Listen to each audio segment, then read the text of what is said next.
साथियों को भारतीय चालक एकता संघ के मुख्य चालक साथी तेजिंदर सिंह की तरफ से प्यार भरी नमस्कार, सत श्री अकाल। दोस्तों, अभी हमने 2-3 दिन पहले ही एक वीडियो डाली थी। आज दोबारा वीडियो बनाने का हमारा जो टॉपिक है वह है हड़ताल, सीएनजी और इलेक्ट्रॉनिक गाड़ियाँ।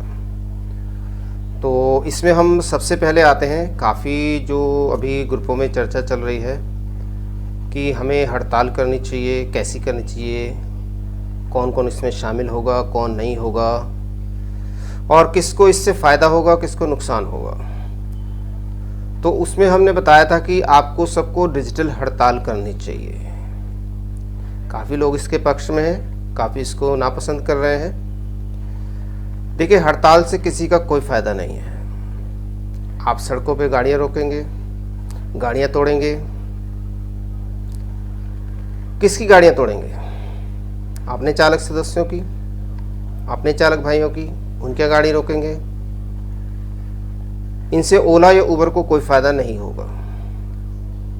आपको ओला उबर में फेयर बढ़वाना है, आप फेयर बढ़ाने के लिए कीजिए, डिजिटल हड़ताल कीजिए। जब कंपनी को मालूम पड़ेगा कि उनका एक साथ पूरे दिल्ली एनसीआर में 50,000 या 1 लाख ड्राइवरों ने शट डाउन कर दिया है, उनका सिस्टम एकदम से बैठ जाएगा। आप एकदम से चालू करेंगे, सिस्टम एकदम से बैठ जाएगा। तो आप उनको अपना डिजिटल ताकत दिखाइए।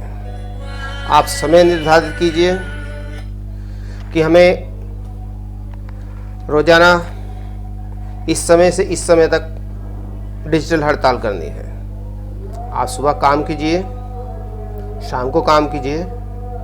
अपनी रोजी रोटी में, अपनी कमाई में कोई हर्जा मत कीजिए। दिन में सारे चालक सदस्य कोई 1 घंटा, कोई आधा घंटा, कोई कुछ समय, सब अपना चाय पानी, नाश्ता, खाना खाने के लिए रुकते हैं। आप समय फिक्स कीजिए, उस समय में सारे जो है एक साथ स्विच ऑफ कीजिए, लॉग आउट कीजिए अपनी। तो इनको ये मालूम पड़ेगा, कैब एग्रीगेटर को, कि हाँ भाई, चालक भी जागरूक है, डिजिटल वो प्लेटफॉर्म पे आ गया है, हमारे को उनसे फ़ायदा होगा। मैं 1 मिनट स्टॉप करूँगा, हो सकता है फ़ोन आ गया था। हम वीडियो कंटिन्यू करते हैं।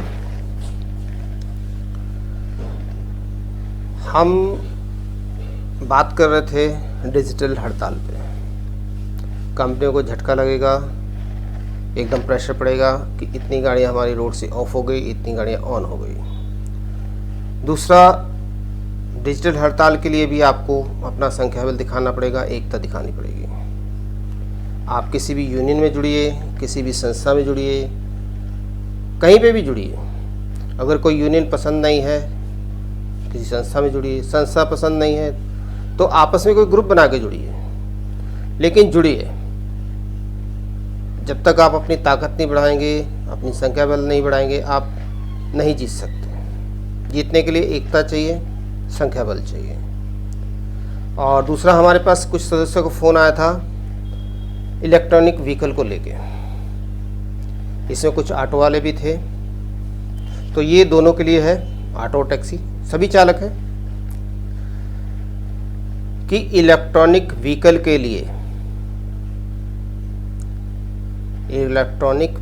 लिए कभी भी प्रशासन ने ये नहीं बोला कि यह प्रदूषण नहीं फैलाता है, नहीं फैलाता है। आप बोलेंगे ये बात क्यों कर रहे हैं? क्योंकि जब सीएनजी आई थी, सीएनजी के व्हीकल आए थे, तब कोर्ट ने ये नहीं बोला था कि हमें सीएनजी चाहिए। कोर्ट ने बोला था पोल्यूशन ज़्यादा है, प्रदूषण ज़्यादा है, आप स्वच्छ ईंधन लाइए। स्वच्छ ईंधन अच्छा पेट्रोल हो सकता था। कई तरह के पेट्रोल आते हैं, अभी भी आते हैं, उनसे गाड़ी चलाते पोल्यूशन नहीं फैलता। प्रशासन ने दोबारा फिर फाइल भेजी कि सीएनजी जो व्हीकल है वह प्रदूषण रहित है, इससे बिल्कुल पोल्यूशन नहीं फैलता है। अरे भाई, जब आप आज से 10 साल 15 साल पहले ही ये डिक्लेयर कर चुके हैं कि सीएनजी प्रदूषण रहित है, पोल्यूशन नहीं फैलाती है, तो फिर इलेक्ट्रॉनिक व्हीकल क्यों? पहले सारी रात लोग खड़े रहते थे सीएनजी की लाइन में, रात में सीएनजी भरवाते थे, दिन में गाड़ी चलाते थे। आप तभी बैटरी ले आते। पहले आपने इंजन जो है वो चेंज करने के लिए लोगों को सीएनजी की गाड़ी खरीदवाई, अब आप बैटरी गाड़ियों पे जोर दे रहे हैं।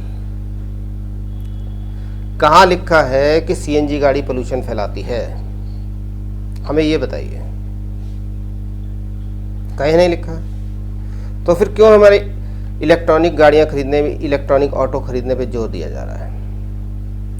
गवर्नमेंट कह रही है हम 30,000 की सब्सिडी दे रहे हैं। अरे 2.25 लाख का ऑटो है, 3.5 लाख आप दे रहे हैं। बैटरियाँ उसमें आप चार्ज के, एक सिंगल बैटरी 55 रुपये लेंगे, 3 बैटरियाँ एक बार में होंगी 165 रुपये। 80 किलोमीटर आपकी गाड़ी नहीं चलेगी, दिन में 3 बार ऑटो में गाड़ी स्वैप होंगी।